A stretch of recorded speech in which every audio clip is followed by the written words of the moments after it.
Olá, eu me chamo Gabriel Tarrão e esse é o MMcast, o podcast semanal do Colégio Marisa Maior.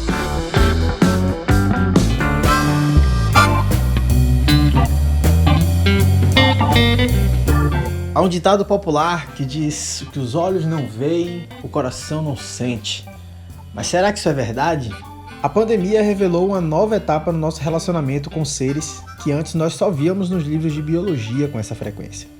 Nossa geração nunca viu falar tanto em micro-organismos, seja por conta da pandemia de coronavírus, que é um tema global, seja pelo surto de outros pequenos seres que surgiram a nível regional. Diante disso, surge a pergunta: como é que a gente lida com seres que nós não podemos ver? Para responder essa e outras perguntas, hoje nós vamos receber a bióloga e professora de biologia do Marisa, Leonara Lopes, para trocarmos uma ideia sobre esses bichinhos que estão fazendo parte da nossa rotina. E aí, Nara, tudo certo por aí? Conta pra gente aí quem é você no Laboratório de Ciências. Oi, Tarrão, tudo certo por aqui? Para variar, estou cumprindo rigorosamente o isolamento social, que é fundamental para salvarmos vidas e acabarmos logo com isso tudo. E respondendo a sua pergunta, quem sou eu no Laboratório de Ciências? Bom, eu sou a louca das possibilidades. Partindo do princípio que bio é vida, e a vida nos surpreende sempre, nós precisamos nesse laboratório estar prontos para qualquer coisa. Então hoje eu estou aqui para tentar preparar todo mundo de alguma forma para se proteger não só contra o Covid, mas contra vários outros micro-organismos. Nara, antes de tudo, é importante que a gente promova um esclarecimento conceitual sobre esses micro-organismos. Muita gente não sabe muito bem diferenciar o que é que eles são, suas diferenças. Explica aí pra gente, quais são os principais micro-organismos e como é que eles se diferenciam? Veja bem, micro-organismo é tudo aquilo que interfere em nossa vida e nós não conseguimos ver a olho nu, ou seja, só visualizamos com o auxílio de um microscópio. E puxando para um conceito que estudamos lá no 7º ano, para alguns 6ª série, os principais micro-organismos são os vírus, que não são considerados seres vivos, mas possuem alguns aspectos que são extremamente relevantes na vida da população, como, por exemplo, causadores de doença, O reino Monera, que compreende as bactérias e cianobactérias, o reino protista, que nós temos aí os protozoários e as algas, e o reino fungi, que apesar de possuir alguns representantes que têm, por exemplo, uma importância na culinária, também possuem organismos que são considerados unicelulares e microscópicos, que podem ser responsáveis por uma série de doenças respiratórias, entre outras. Mas o que diferencia toda essa galera que eu acabei de falar para vocês? Bom, basicamente o que diferencia eles é o tamanho das células que eles possuem, o formato dessas células e as características internas, como, por exemplo, estrutura nuclear, que alguns possuem uma carioteca que vai individualizar esse núcleo, que são os considerados eucariotos, e outros que não possuem essa carioteca e que acabam não tendo esse material genético individualizado em forma de núcleo. Consequentemente, eles acabam sendo considerados organismos mais primitivos. Então, dentro dessa questão, nós podemos falar, por exemplo, do reino Monera. O reino Monera é o grupo que corresponde às bactérias, que são os nossos micro-organismos da vez. Eles são organismos unicelulares, microscópicos e não possuem esse material genético individualizado por uma carioteca, o que torna eles um pouco mais vulneráveis que os outros organismos que são eucariontes. E, como representantes do grupo dos eucariontes, nós vamos ter os protistas e os fungos. Os protistas, que nós podemos citar aqui, por exemplo, a ameba, que é responsável por uma doença especificamente. Ele também os protozoários também são unicelulares, microscópicos e, na maioria das vezes, são causadores de doenças. E o grupo dos fungos é um pouquinho diferente dessa organização, porque eles possuem tanto organismos uni como pluricelulares. Porém, o nosso foco de hoje vai ser somente esses fungos que são os unicelulares, que ultimamente estão dando uma série de dor de cabeça na população, causando aquele chamado mofo nas paredes, nos armários, nas roupas e sapatos. E sem esquecer também do protagonista da vez, que são os vírus, que não são considerados seres vivos, porém, eles possuem estruturas como material genético, que pode ser formado por DNA ou RNA, e possuem também um capsídeo, que é uma estrutura de proteção desse material genético. Então, assim, apesar de não serem considerados seres vivos, eles basicamente só conseguem possuir metabolismo se eles estiverem associados a alguma outra célula. Caso contrário, eles acabam ficando inativos ou sem nenhum tipo de capacidade metabólica. Na nossa conversa de bastidores, você me falou que a gente está com dois grandes principais problemas. Então, a pandemia e os surtos locais de alguns outros vírus e fungos. Com essa questão específica, eu queria primeiro que a gente falasse sobre a própria pandemia de Covid-19. Por que é que esse vírus, especificamente, teve tanto impacto nas nossas vidas e como é que você enxerga também a nossa convivência com ele a partir de agora? A primeira situação que nós temos aí é a alta taxa de transmissividade. Esse vírus ele tem um potencial muito fácil de ser transmitido de pessoa para pessoa. E na maioria das vezes, uma pessoa que está completamente assintomática, ela pode sim contaminar várias outras.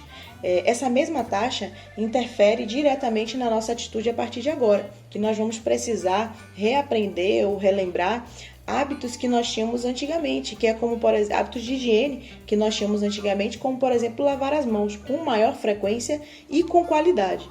Outra coisa importante e que de agora em diante, mesmo com a presença de uma vacina, não poderemos mais negligenciar, é a existência de outros micro-organismos que também têm alto potencial de contaminação.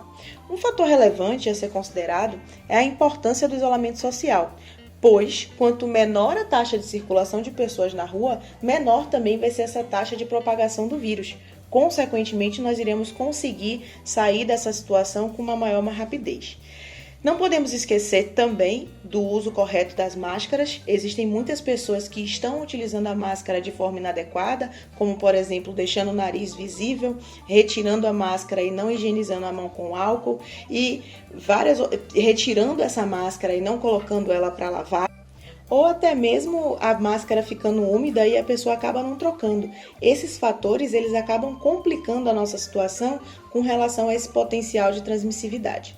O nosso maior desafio a partir de agora é entender que esse vírus ele circula entre a população. E não tem jeito, nós precisamos entender que as nossas atitudes a partir de agora vão mudar porque o nosso cenário mudou. Agora, partindo para o segundo ponto de atenção. Aqui em Salvador, a gente tem observado um aumento nos casos de dengue, chikungunya e também muitos casos de proliferação de fungos em carros, casas, estabelecimentos comerciais. Por que isso está acontecendo, Nara? Tem alguma ligação direta com o coronavírus? Bom, essas daí também são conhecidas como arboviroses, que é o exemplo da dengue, a zika, a chikungunya e a própria febre amarela. São aquelas doenças que podem ser transmitidas através dos vetores que são os insetos, que compreendem os grupos dos artrópodes. Elas não foram erradicadas, elas continuam representando um problema para a população, já que os casos esse ano aumentaram assustadoramente. Os registros indicam um aumento de mais ou menos 700% aqui em Salvador. E disso eu estou falando somente de chikungunya. Em 2019, em maio, na verdade, de 2019, foram aproximadamente 25 casos. Esse ano, no mesmo período, nós tivemos 281 casos somente no Rio Vermelho e na Pituba. Se for considerar toda a capital, nós temos mais ou menos um aumento de 741%. Então, tratando isso em números, é um total de 2.188 casos contra 260 do ano passado. Isso eu estou falando somente de chikungunya, porque se você for falar de zika, teve um aumento de 407% e de dengue 169%. Esses dados, vocês podem ter acesso a eles através do boletim epidemiológico da CESAB, que sai mensalmente, diariamente, eles registram esses números e nós conseguimos fazer essa análise e perceber que, de fato, o índice de ocorrência dessas arboviroses, eles cresceram bastante esse ano. Mas o que isso tem a ver com Covid, né? É muito simples. Uma associação entre os hábitos do mosquito, tá? E, em contrapartida, a questão do isolamento social. Pois esse período que nós estamos agora é um período de chuva e calor, que é um período ideal para o processo de proliferação dos mosquitos. E, em paralelo, nós temos o foco da população. O que é isso? A população agora está focada no corona e acaba fragilizando as medidas preventivas contra o mosquito da dengue. Outro fator que nós temos aí também são os agentes de saúde. Por uma orientação da OMS, esses agentes de saúde eles não estão visitando as casas. E aí o que está acontecendo? Os focos de mosquito eles acabam aumentando muito e, obviamente, se eu tenho muito vetor, eu vou ter uma maior incidência da doença. Vale lembrar que o mosquito ele tem hábito diurno, que está colaborando ou casando com o isolamento social. Porque as pessoas elas estão ficando em casa justamente no horário em que esses mosquitos, esses insetos acabam, entre aspas, atacando. Com relação aos fungos, nós precisamos entender que são vários e alguns com potencial, com alto potencial, né, de causar doenças respiratórias. Mas por que esse ano está, entre aspas, pior? Simples. O período do ano é propício para esses micro-organismos. É um período úmido, abafado e muitas vezes escuro, se você considerar dentro dos armários, dentro de caixas, dentro de estruturas que acabam impedindo a passagem da luz. Associado ao fato de não estarmos saindo. Como nós não estamos saindo com frequência, nós acabamos não utilizando esses objetos, como sapato, algumas roupas, os próprios carros, eles estão ficando mais parados e muitas vezes em estacionamentos fechados, e aí acaba criando um ambiente favorável para que esses fungos se reproduzam e acabem se proliferando e gerando o que chama de mofo, né? O que todo mundo aí está tendo problema atualmente. E isso daí, esse surgimento tanto desses fungos, desses mofos, como da própria chikungunya, eles estão atrelados a essa frequência de pessoas dentro de casa. Então a gente precisa entender que são doenças que não sumiram. Zika, dengue, chikungunya, o próprio mofo dentro das nossas casas, eles sempre existiram. O problema é que como o nosso hábito, por conta do isolamento social, mudou, essas doenças elas acabaram também tendo um mapeamento diferente. Para fechar, eu te pergunto de forma bem direta, qual é a melhor forma para a gente lidar com esse cenário?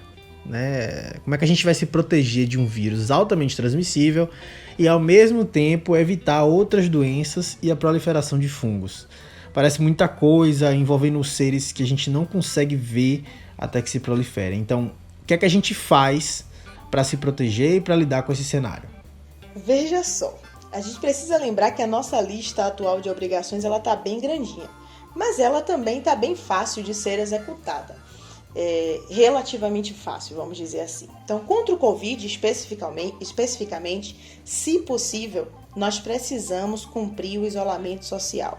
Essa é a melhor forma de resolver a nossa atual situação. Óbvio que todos estão literalmente à espera de uma vacina, porém, o principal fator que vai interferir na nossa existência agora é cumprir o isolamento social. Porque, como eu falei anteriormente, quanto menor o número de pessoas circulando, menor também será a taxa de transmissividade. E aí sim nós vamos conseguir diminuir esses números e voltar à vida normal. Com relação às arboviroses, vamos colocar a mão na massa, não tem outra solução. Nós precisamos ser ou fazer o papel dos agentes de saúde. Precisamos olhar nosso quintal, olhar possíveis focos de mosquito e combater, né? Porque se nós não combatermos o foco do mosquito, ele vai continuar se proliferando e, consequentemente, essas arboviroses elas vão voltar a aparecer com maior frequência. Lembrando que existe um bloco de pessoas aí, existem na verdade alguns registros de infectologistas que afirmam que existe um grupo de pessoas agora que pegaram essas doenças há muito tempo atrás, aproximadamente uns 10 anos, e que agora essa doença está retornando em pessoas que já tiveram. Consequentemente, elas acabam vindo mais forte. Então, se nós colocarmos a nossa mão na massa e olhar para o foco, olhar para o cuidado que nós temos que ter para combater o inseto, nós vamos conseguir controlar também essas taxas de arboviroses. Já com relação ao mofo, é bem interessante, que é basicamente o seguinte: sempre que possível, deixa o sol entrar. Não tem para onde correr. Fez um solzinho, aqueceu o dia, abra os armários, retire os sapatos, abra as suas janelas, deixe que o sol aqueça a sua casa, o seu automóvel, retire os sapatos de dentro do armário, porque assim a gente vai conseguir evitar que esse ambiente fique um ambiente propício e que esses organismos acabem se proliferando cada vez mais. Tem uma receitinha também que é bem fácil, que você pode utilizar caso você precise limpar principalmente as paredes, que é utilizar água e água sanitária, na proporção 1:1. Tomar cuidado, colocar uma máscara para você não ficar respirando o cheiro que é excessivamente forte. Tomem cuidado também com as roupas para que não manchem, né? Mas você vai borrifar nos locais que estão com mofo e aí você vai diminuir o processo de propagação deles. Depois você passa um paninho e de novo deixa a casa ventilada, arejada, com o sol batendo, para evitar que esses organismos acabem se multiplicando. Dessa forma, com certeza, conseguiremos passar por esses micro-organismos que estão interferindo diretamente na nossa vida. E outra coisa, né? Eles são micro-organismos, nós precisamos pensar no fator macro. Eles são micro que causam um prejuízo literalmente macro. Então, vamos cuidar para evitar que isso aconteça tanto dentro da nossa casa, como também na casa literalmente do vizinho.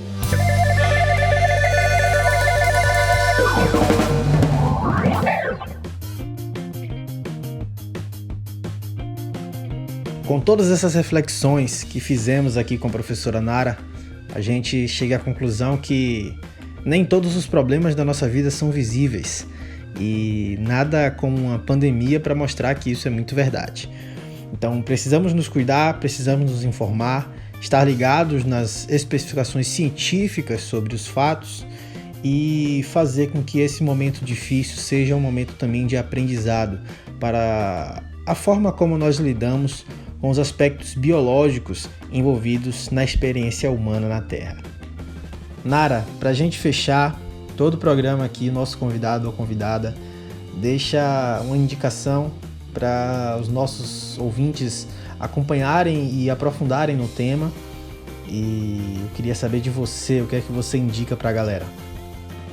Então, como indicação, eu deixo aqui para vocês o livro do grande Darwin, que é A Origem das Espécies, para que possamos entender um pouquinho e falar mais sobre seleção natural, o processo de adaptação, como essa biodiversidade interfere na nossa vida. Peço também que vocês olhem com frequência os boletins epidemiológicos de arboviroses, porque lá vocês vão encontrar não só essas arboviroses que eu falei aqui, como dengue, chikungunya e zika, como também outras que afetam diretamente a cidade de Salvador, e tentar se prevenir contra elas ou tentar puxar esse olhar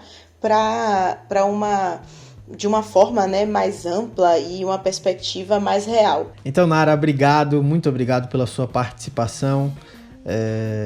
Foi muito proveitoso, muito legal, e eu espero que a gente possa se ver de novo em próximos episódios. Enfim, foi um prazer enorme estar aqui tentando esclarecer e mostrar para vocês que a situação ela pode ser mais simples do que se imagina. Nós precisamos ter o compromisso de cumprir literalmente com a nossa listinha de obrigação. E o principal item dessa lista é realmente o isolamento social. Vamos ficar em casa, vamos abrir nossos armários, caçar os focos de mosquito da dengue para que possamos sair o mais rápido possível dessa situação. Cuidem dos seus, dos nossos, porque somente juntos nós vamos conseguir passar por esse problema que é mundial. Um beijo enorme, e qualquer dúvida que vocês tenham, é só entrar em contato comigo, me procurar, que eu estou aqui disponível para esclarecer. Como vocês sabem, eu sempre digo, bio é vida e a vida não para nunca. É justamente por não parar que nós não podemos parar.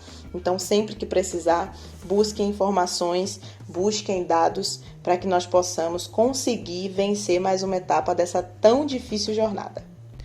Então é isso, minha gente.